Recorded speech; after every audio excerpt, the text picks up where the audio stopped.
Hello everybody, and welcome to my conclusive PS4 versus Xbox One opinion video. I've been wanting to do this for actually quite some time, and I finally thought, fuck it, I'll do it today. Now, to preface, I have a PS4 Slim and an original Xbox One. I own multiple games for both and have had some rather extensive game time in both systems. But this video is not going to be purely based on facts. I'm going to be using my own opinions and feelings about each console to draw a conclusion. If you don't like Conjecture, then I suggest tuning out now. For the rest of us who want to listen and want to know what I have to say, let's start with the PS4. The PS4 pros. Number 1. The UI is simple and responsive. Honestly, I can get around and swap between apps and games pretty seamlessly, and the load times are barely noticeable. Number 2. The store's laid out very straightforwardly and has categories that are easy to understand and find and follow. Number 3. The digital pricing in here in New Zealand, anyway, is actually pretty damn good. The sales, like Berserk Band of the Hawk dropping almost 50%, sales like that make the game pretty damn affordable. On top of that, further reductions you get for being a PS Plus member, like Horizon Zero Dawn being, I think it's $95.95 on the store right now, but it drops to $60.35 just because you're a PS Plus member. You know, if the sales stack, which they do quite often, it just makes everything so much better. Number 4, the game exclusives are amazing, like honestly amazing. You've got Horizon, you've got the Uncharted series, 1, 2, 3, and 4, Last of Us. I know the last two are remasters, but they're still great. I mean, I've still enjoyed a fucking load of time in. And there's more on the way. I mean, you've got Spider-Man. There's a lot more as well, which I can't remember the name of right now. Number 5, the console itself, the Slim console, anyway, because that's the one I have, is very small, compact, and it fits nicely and discreetly pretty much anywhere. I mean, I've got it sitting under, like, in between the TV base and the actual TV. It sort of slots into that place nicely, and I love it. It just looks nice and fits nice anywhere. And the last point for the pros, it garners the nostalgia bonus. This is the first PlayStation console I've owned since the PS2, and because it has Crash Bandicoot on it, which again is another huge nostalgia bonus for me. I mean, a PlayStation with Crash Bandicoot is one of the best memories I ever have, so that's how it garners my nostalgia bonus. Now, the battery life on the controller, it's terrible. I like to play games in spurts of anywhere between 4 to 5 hours. The controller's battery, for me at least, dies towards the end of 2.5 to 3 hours. Now, I might just have a really shit controller battery, but either way, it's as annoying as balls having to get up, plug it in, and sit close to my TV because my USB cable to charge it is very fucking tiny. It's just annoying, especially when it can be easily unplugged by my dog or cats just walking under it, having it get caught on their tails or them attacking it. It drives me nuts. That leads me to point number 2. The controller can't use external batteries, like it can't use AA. I know swapping out the batteries isn't cost effective, but at the very least it makes continuous gaming a shit ton easier.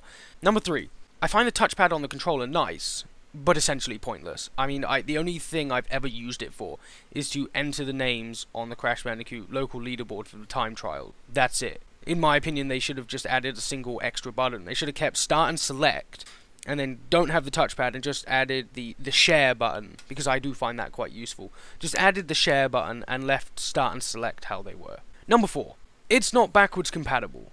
Now, I didn't have a PS3, so I don't have any games for it, but I can see how this would infuriate the fuck out of people. Like, having to utilize both the PS3 and the PS4 on your TV, or having to, sell the PS3 and buy the remasters, must suck, and I really do feel bad for those people. Now, I didn't mention PS Now, which is a service I am aware of. It allows you to stream PS3 games because it's not a thing here in New Zealand. We don't get it, so I'm not including that. The last con for the PS4, and I know most of these cons have been about the controller, and this is no different. The tilt sensors on the controller are fucking pointless. Now that the PS4 pros and cons are done, again, this is all my opinion and conjecture, let's move on to the Xbox One pros. The controller itself is ergonomic and comfy to use. Like, I love the controller. Always loved the Xbox controller more than PlayStation's. It seems more natural, and it doesn't cause me any like thumb cramps or RSI or anything. No problem in my wrists. It's a nice thing to hold, and it's comfy. It's ergonomic. I love it. Number 2, it's a pretty good media hub, but other people who I know who have an Xbox One and only have a TV with one HDMI input plug their cable box or Skybox or whatever you want to call it into their Xbox, which then allows them to watch their TV through the Xbox. And apparently they've said it's quite ingenious and really handy, especially if you only have that TV with the one HDMI port. Number 3, you can use batteries with your controller. Self-explanatory. Number 4, backwards compatibility. It has Xbox 360 backwards compatibility, which is great. And it's got original Xbox backwards compatibility planned. Moving on to the cons. Exclusives are lacking. Halo 5 and Gears 4 were underwhelmed me, just completely underwhelmed me. And those were the 2 damn exclusives I was really looking forward to. But they just weren't what I wanted. I mean, Halo 5, in terms of gameplay, just changed everything I loved about Halo. I thought they might have, I hope that 343 would have learnt from Halo 4, because that was a drastic change as well, and taking it back to the original. Now they moved closer to the original with Halo 5, but they still added some, still got extra stuff in it, which I'm not a fan of. Gears of War 4 is very much a Gears game, and the gameplay is pretty damn solid, but in terms of the story, that disappointed me because it is basically the same. Microsoft also ended up cancelling Scalebound, which I'm very upset about. And also it has the debacle of the MCC, like the Halo Master Chief Collection, which I was fucking looking forward to, and they fucked it. Con number 2. The store is overfilled with the duplicates of the same game. Like, all the different versions, like the Deluxe Edition, or the Silver Edition, or the Gold Edition, or the Complete Edition, are all listed as separate fucking games. So the store always has duplicates of any game at any given time. Number 3. The console UI is slow, it's cumbersome, it's annoying, and it's prone to fucking itself. In my experience anyway, by freezing, and then doing all the commands I inputted at once. Number 4. It crashes a lot. I mean a lot. I mean, I can't go 3 hours without it shitting itself and needing a hard reset, which is just flat out infuriating. It might just be my Xbox, but as I said at the beginning of this video, this is all based on my opinion, and my opinion is conjecture. Number 5. Digital games are extremely expensive. If there are sales on games, from what I've noticed, then it's usually something like 10 to 25% off, which isn't that great of a sale, really. I mean, it's not bad, it is still a sale, but it's not particularly great. Personally, I've never seen more than 30% off for a game that I wanted in a sale. Number 5. It's a huge and ugly console. It's massive, it takes up too much room. Number 6. Touch-sensitive power button. This fucks me off the most. Whose fucking idea was it? Whose fucking idea was it to put in a touch-sensitive or heat-sensitive or whatever the fuck it is power button? It's awful. All it takes is my dog or my cat or my kid or anything to walk past it, brush it slightly, and it turns the fucker off. And if I'm in the middle of an important mission in a game, I lose my progress and I have to do it again, leading me not want to go back to it in the first place. Number 7. Inconvenient USB port locations. Why is it on the side? How is that helpful? It makes so much more sense to have it on the front, like it has been on almost every other console ever sodding made. And finally, my last point being, the bad stigma around the Xbox One. It still carries it from its original inception. Always on DRM and 24-hour check-ins, blah blah blah blah. They put off so many people. So many of the friends I know don't own an Xbox because of that. Because of its bad stigma it got around it, that it just turned people off and people didn't do their research to see if it changed. So it's a shame, but it's true. It still carries its bad stigma. The conclusion. The PS4 wins hands down. It is the better console in almost every regard. I love it. I actually got excited about getting it, and I've stayed excited for it.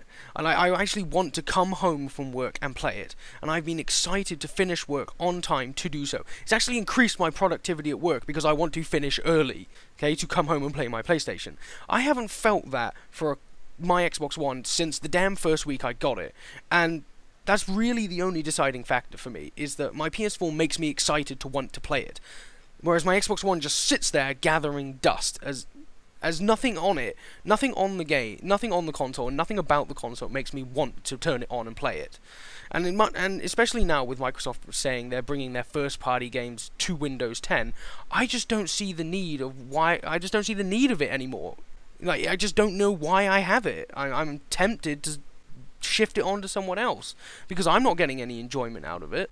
It's a paperweight and nothing more. It's the end of an era for me, I have to say. I've been an Xbox owner since the original, but as I said, it's the Xbox One has just become a paperweight for me, which is, you know, all in all, a bit of a shame. Anyway, that's the end of my video. If you have a differing opinion on my points, or you want to add more points, or you just want to tell me I'm wrong, or, you know, right, feel free to leave a comment below, and I'll try my best to read and respond to as many as I can. So yeah, thank you for watching. I have been, and will continue to be, Captain Pussyfeathers, and I hope that this video has been entertaining, and I hope that I see you in my next one. Bye-bye.